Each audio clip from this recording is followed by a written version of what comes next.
हल्की हल्की जैसे ठंडी पड़त ऐसा ठंडी का मौसम हम कोनो दुल्ही के गौना हो गई।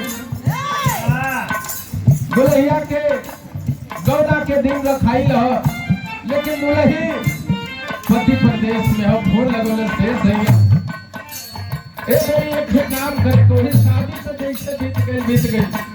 एक काम करता तो बड़ा नींद रहे। दुल्ही सजेशन दे दिया कोई दुल्ही के किए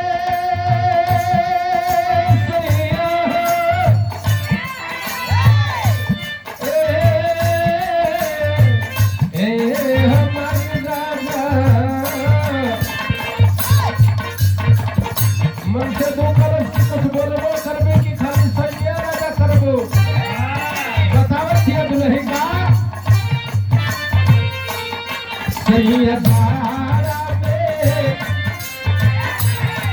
सैयदारा में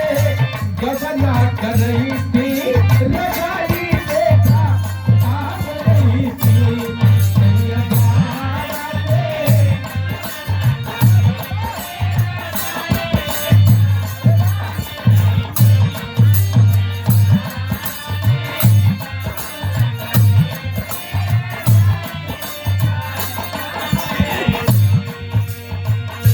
लेकिन आज कोनो भगत माई से नहीं हो रहा करता सेवरी करता है माई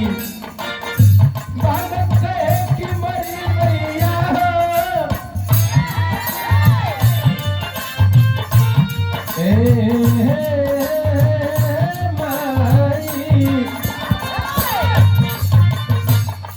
मैया महफिल में मैया महफिल में आई के गवई तू सरस रस धार करनी थे मैया महफिल में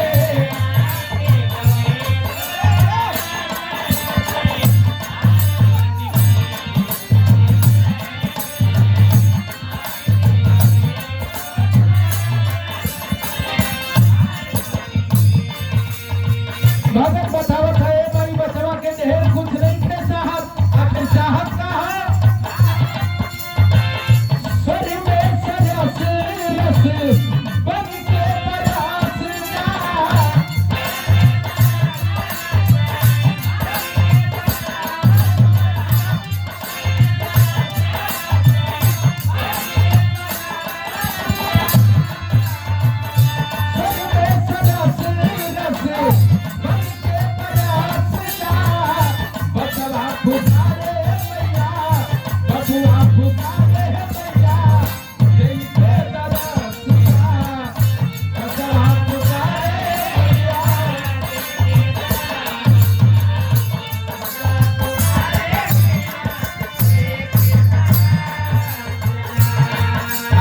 साथ राज में समय तो